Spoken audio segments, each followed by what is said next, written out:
नमस्कार, मी अश्विनी पुरी आणि तुम्ही पाहताय DS न्यूज 24। काही दिवसांपूर्वी शाईफेक करण्यात आलेल्या विकास लवांडे यांना पुण्यामध्ये वाघोली पोलिसांनी अटक केलेली आहे। अटकेनंतर एक ट्विस्ट करत त्यांनी एक पोस्टही लिहिली आहे। माझ्यावर हल्ला करणारे गुंड संग्राम भंडारे आणि इतर सर्व आरोपी मोकाट असून वाघोली पोलीस स्टेशनचे पोलीस एका खोट्या फिर्यादीवरून कसलाही पुरावा नसताना मला अटक करण्यासाठी मला फोन न करता रात्री घरी आले।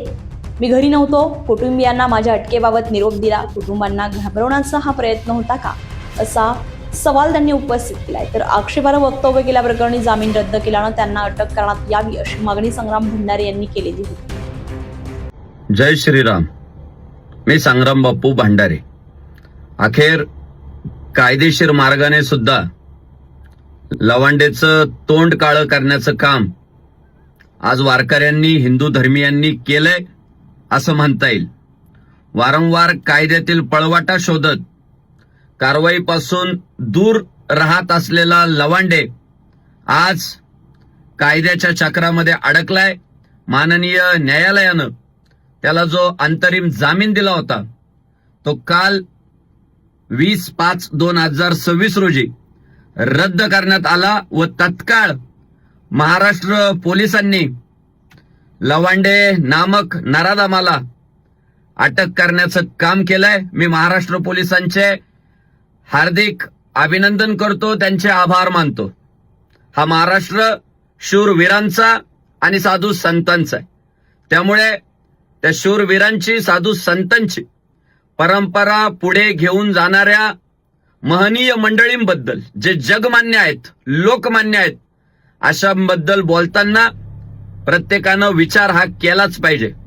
लवांडे अनेक दिवसांपासून या हिंदू धर्मातील महापुरुषांबद्दल, लोकमान्य मंडळींबद्दल नको ती गरळ ओकण्याचं काम करत होता, फेक नेरेटिव्ह सेट करायचं काम करत होता आणि वारंवार त्याच्यावर कारवाई व्हावी अशी आम्ही सर्वच हिंदू धर्मीय मंडळी मागणी करत होतो।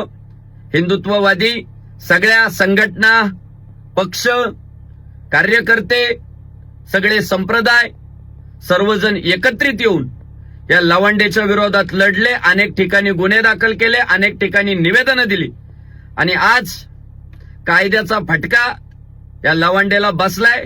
त्याने इथून पुढे तरी स्वतःमध्ये सुधारणा करून घ्यावी। त्यानं खरं तर हिंदुत्ववादी सरकारचे आभार मानले पाहिजे की मागच्या काळामध्ये केतकी चितळे ताईंवर जेव्हा कारवाई झाली, कारवाई दरम्यान तिची जी हेळसांड झाली ती हिंदुत्ववादी सरकार कार्यरत असताना लवांडे तुझी नक्कीच होणार नाही याची आम्हाला खात्री आहे। त्यामुळे तू हिंदुत्ववादी सरकारचे खऱ्या अर्थानं आभार मानले पाहिजे की जे तुला सुरक्षित ठेवताय।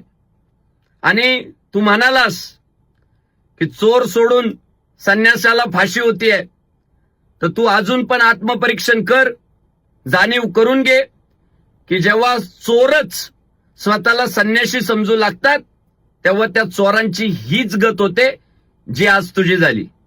जय श्रीराम।